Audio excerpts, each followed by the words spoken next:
Bonjour, Katie Leroux, avocate en droit des affaires à Paris. Alors, vous êtes une société qui serait intéressée pour racheter des actifs ou un fonds de commerce à la barre du tribunal de commerce, une entreprise notamment en difficulté, et vous vous posez la question comment présenter une offre. Alors, quand une entreprise est en redressement ou en liquidation judiciaire et qu'elle ne pourra pas rembourser l'intégralité de son passif, effectivement, vous avez la possibilité de faire une offre de reprise.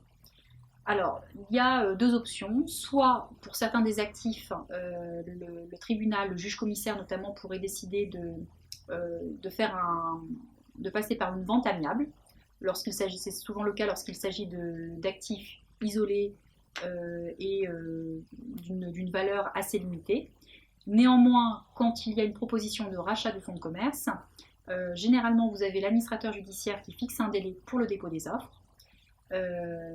Les offres sont présentées sous pli cacheté, avec donc un document qui récapitule le périmètre de la reprise, ce que vous souhaitez reprendre, si vous souhaitez reprendre l'intégralité des actifs ou l'intégralité des salariés, ou alors une partie seulement des actifs.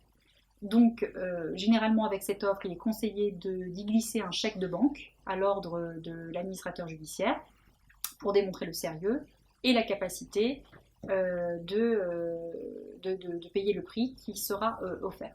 Alors, par la suite, vous avez une audience qui est fixée, et c'est à cette audience où tous les prix sont ouverts et où le choix se porte sur l'un ou l'autre des candidats acquéreurs.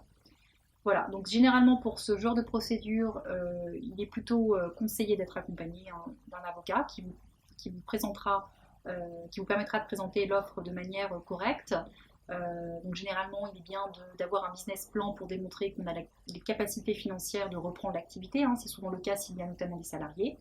Et puis vous pouvez en fait, dans le montant de l'offre, ajouter certaines conditions qui constituent en fait une charge augmentative de prix.